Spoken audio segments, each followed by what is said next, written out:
Es un placer participar de Educrear 2021 y vamos a hablar de la enseñanza de las ciencias. Y si hablamos de enseñanza, tenemos que empezar obviamente por un lugar. ¿Dónde empieza la enseñanza? En cualquier aula, en cualquier lugar del mundo.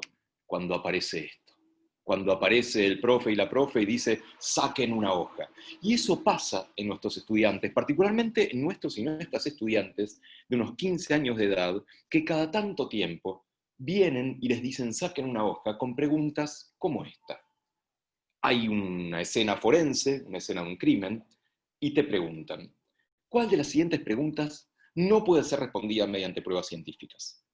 A. ¿Cuál fue la causa médica o fisiológica del fallecimiento de la víctima? B. ¿En quién pensaba la víctima cuando murió? ¿Constituye el raspado de la mejilla una forma segura de recoger muestras de ADN? ¿O poseen los gemelos idénticos exactamente el mismo perfil de ADN?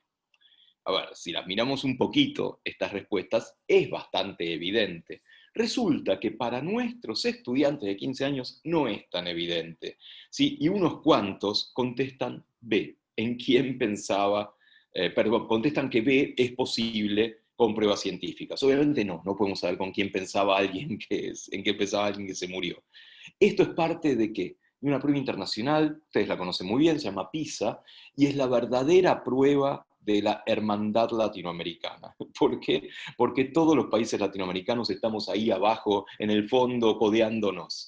No es bueno, ¿sí? Entonces la pregunta es, ¿en qué nos equivocamos?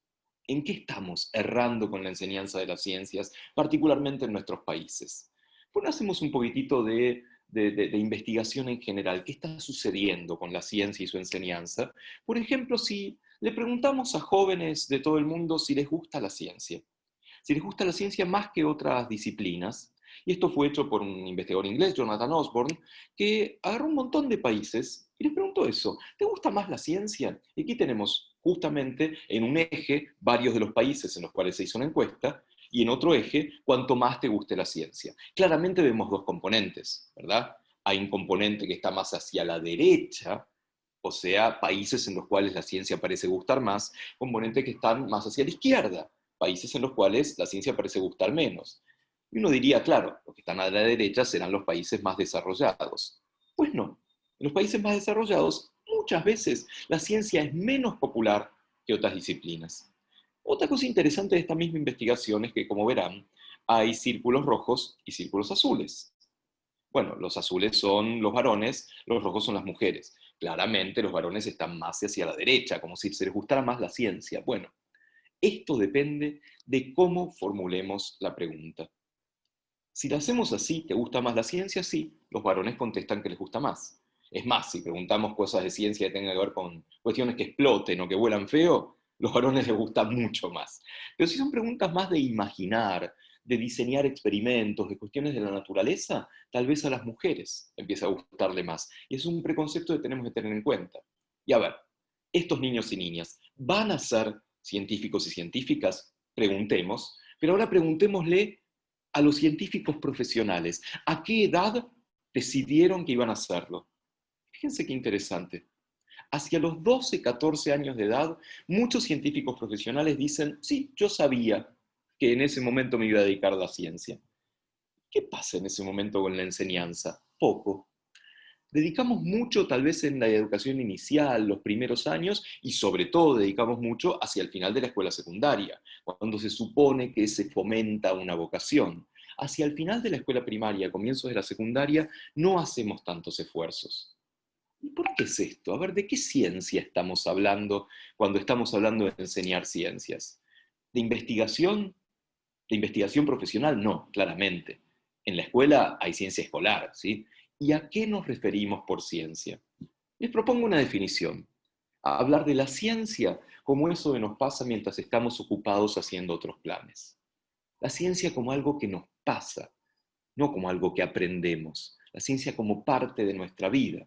Esta frase, por supuesto, no es mía, es un plagio a un gran investigador, a este gran investigador, John Lennon. En su último disco escribió, la vida es eso que nos pasa mientras estamos ocupados haciendo otros planes. Sin embargo, nos pasa y no nos damos cuenta. La ciencia también. Y esa es una buena forma de encarar su aprendizaje. ¿Por qué nos pasa esto de estar tan divididos ciencia versus el resto del mundo? A ver, si imaginamos a alguien que haga ciencia, de hecho, esto es un experimento que se hace hace más de 50 años en todo el mundo, pedirle a la gente que imagine o dibuje a alguien que haga ciencia. En general pasa siempre lo mismo. Se piensa en hombres, con guardapolvo blanco, con anteojos, con un emparedado, con un sándwich en el bolsillo por las dudas de que le agarre hambre. O sea, con el científico loco de Hollywood, ¿sí? Que abre la boca y dice, dominaremos el mundo. ¡Muajajaja! Es muy fuerte este imaginario de científico. Hace poco empezaron a aparecer mujeres en este experimento, pero hace muy poco, realmente, y tenemos que mejorar mucho el imaginario de quién es quien hace ciencia para que niños y niñas realmente se vuelquen hacia esto. Esto se refiere a algo que es muy conocido en la sociología de la ciencia, se llama las dos culturas. Cultura científica de un lado, cultura humanística del otro. Y la propuso este señor Snow en 1959 como si en el medio no hubiera nada entre las dos culturas. Era un poco exagerado Snow, ¿sí? Los ejemplos que daba, etc. Pero hay algo de esto, ¿no? De que hay realmente dos culturas y les voy a mostrar un ejemplo de cultura popular. Hace varios discos, un músico argentino muy conocido en Chile también, Fito Páez, sacó un disco que se llama Confía. Y fíjense lo que dice en ese disco en una de las canciones.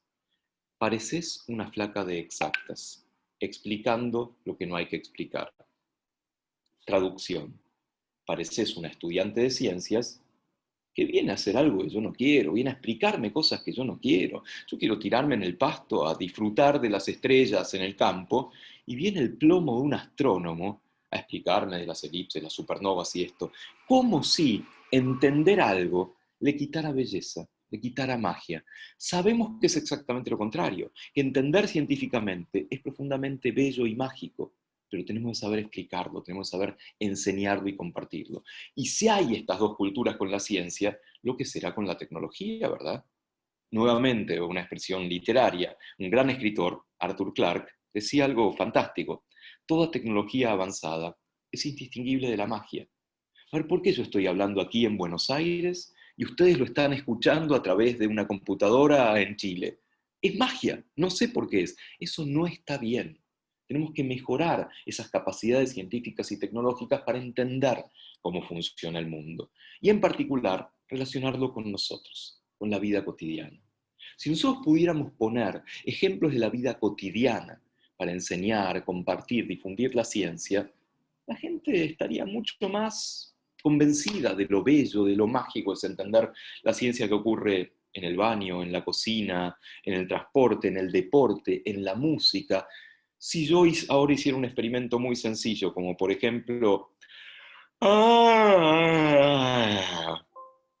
¿qué va a pasar científicamente con todos y todas ustedes? Van a empezar a bostezar.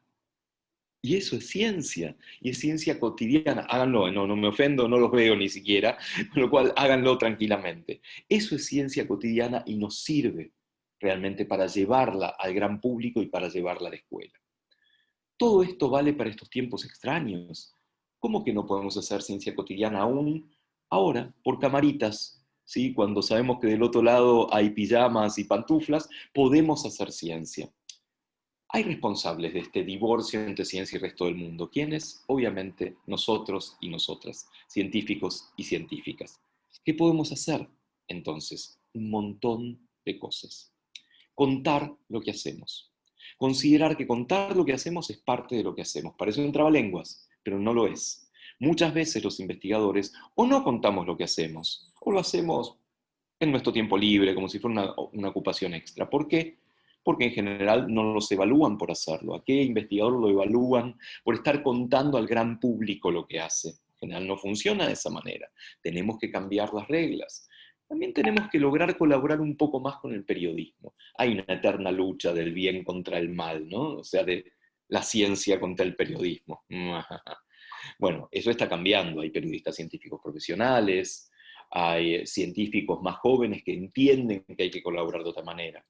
Ir a la comunidad, participar de las actividades comunitarias, ir a la escuela como investigadores, ir al club, ir a una feria y contar la ciencia. Por supuesto, aceptar invitaciones de Educrear, tenemos que hacer los científicos, y algo muy importante, estar a la moda. ¿Qué quiere decir estar a la moda dentro de la ciencia?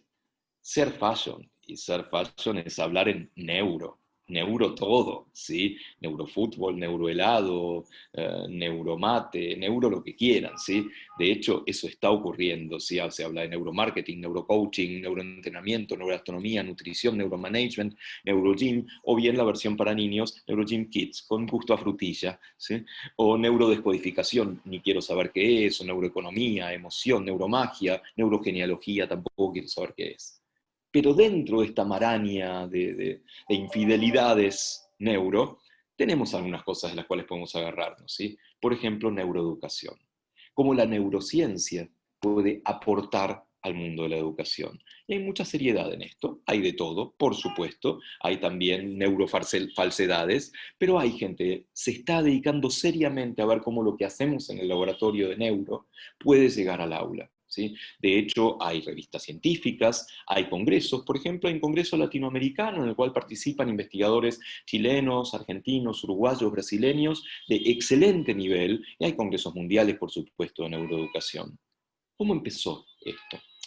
Empezó con un trabajo, hace ya unos cuantos años, de un investigador llamado John Brewer, que decía la educación y el cerebro, un puente demasiado lejos. Brewer decía en 1997, podemos saber mucho en el laboratorio sobre la memoria, la atención, la motivación, pero eso no llega al aula, no tenemos las herramientas como para que eso se instale en la escuela. Hace muy poco tiempo, investigadores latinoamericanos, incluyendo a Marcela Peña, investigadora chilena, recogieron el guante y dijeron, ahora sí, neurociencia y educación, es el tiempo de construir el puente. Si hablamos de puentes, permítanme una referencia más personal, ¿sí? Si hablamos de puentes, hablemos de Gustavo, también muy conocido al otro lado de la cordillera. ¿Por qué? Porque él hablaba de un adorable puente que se ha creado entre los dos. ¿Y qué hay en ese puente entre la neurociencia y la educación? Un montón de cosas. Hablar del estrés, de la atención, de la motivación, de la empatía, de la memoria, de la nutrición, como todo lo que sabemos en el laboratorio de neurociencias, poco a poco va llegando al aula, no para reemplazarla, sino para aportar ciertos conocimientos. Dentro de esto, yo les quiero hablar de un puente en particular entre la neurociencia y la educación, el puente del tiempo. El tiempo que pasa en nuestro cerebro, el tiempo que pasa en el aula. A ver, si estamos en la sala de espera del dentista, el tiempo no pasa más, ¿verdad? Se estira, es un chicle realmente. Hay otras salas de esperas que no son las del dentista, son estas, son las aulas, en las cuales nuestros jóvenes están como si estuvieran esperando al dentista. ¿Cuánto falta? ¿Qué hora es? ¿Cuán dormido estoy? ¿Por qué? Porque tienen, como todos los humanos, aunque a veces cueste reconocerlos como humanos a nuestros estudiantes, un reloj del lado de adentro, un reloj biológico.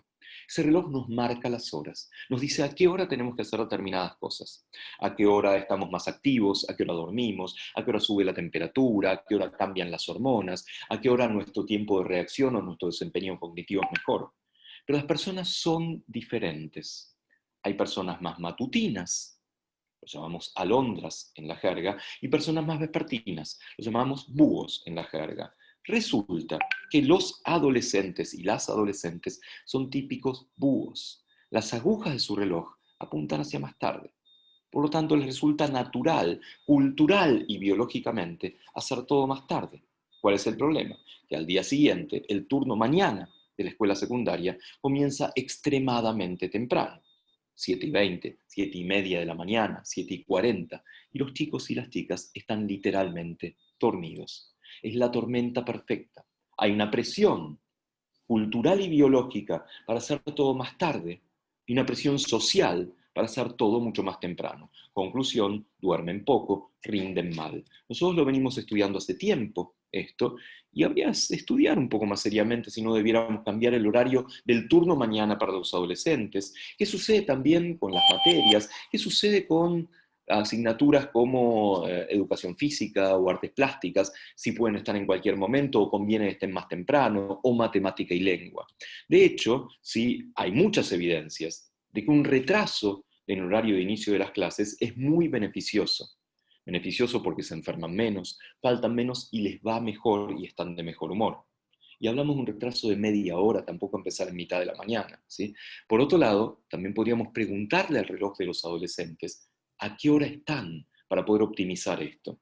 Hace muy poquito publicamos un trabajo en el cual encontramos exactamente esto, que el horario escolar, junto con el horario del reloj biológico de los adolescentes, que se llama cronotipo en la jerga, predice cuán bien o cuán mal les va a ir en la escuela, predice sus notas. Fíjense la importancia que hay de llevar este pedacito de la neurociencia, la llamada cronobiología, a la escuela. Pero más allá de eso, volvamos, para terminar, a la enseñanza de las ciencias en general. Uno podría pensar, ¿tendremos todo al revés en la enseñanza de las ciencias?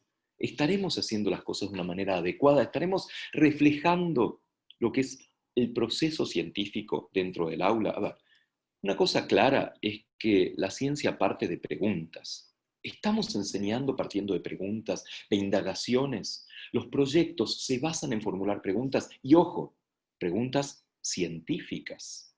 Una pregunta científica es aquella que no se cierra con una respuesta.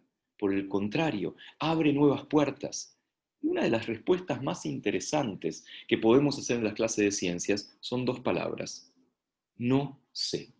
El no sé en la clase de ciencias es poderosísimo porque abre puertas. No es un no sé, dediquémonos a otra cosa. Es un no sé. Vamos a investigar, vamos a preguntar, vamos a leer, hablemos con investigadores. Por otro lado, podemos hacer un recorrido científico puertas adentro del aula, entender de dónde viene esa pregunta, meternos en la cabeza de aquellos que formularon estas preguntas por primera vez, ir a buscar otras preguntas, hacer un enfoque experimental. No hay forma de entender ciencias naturales si no es a través de experimentos. Y algo muy importante, construirlo socialmente. ¿Cómo hacemos los científicos profesionales? En un congreso, consensuamos, interpretamos. A ver, los datos son los datos. La interpretación viene de una discusión, de una construcción social que debe estar presente en el aula.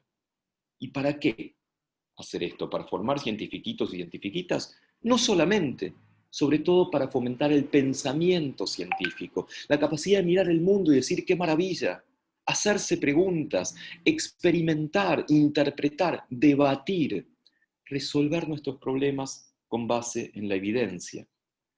Y finalmente, ¿sí? ¿Cómo termina toda clase para aquellos que somos docentes? ¿Para qué sirve todo esto, profe? Y no podría decir un montón de cosas, podría decir, más adelante lo vamos a ver. Esto sirve para que algunos de ustedes finalmente terminen haciendo más carreras científicas, o bien para que les vaya mejor en las empresas. Bueno, como un argumento de seducción, no funciona tan bien acá entre nosotros, ¿no? Pero sobre todo, para fomentar una cultura de que la ciencia esté presente en nuestras decisiones. ¿Para qué enseñar a pensar científicamente finalmente? Bueno, no podría decir, y va a estar bien, para tener mejores alumnos, claro que sí.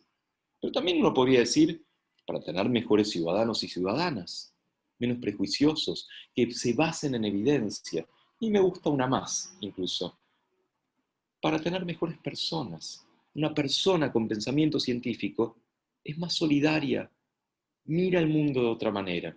Y para terminar de una manera un poco más poética, hay un hermoso poema de Raúl González Tuñón, poeta argentino hace bastante tiempo, que hablaba de ¿para qué la poesía, no?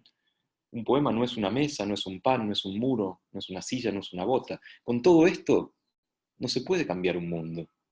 Con la poesía sí, y con la educación todavía mucho más. Y con la educación en ciencia, qué duda cabe. La ciencia es un arma cargada de futuro. Muchas gracias.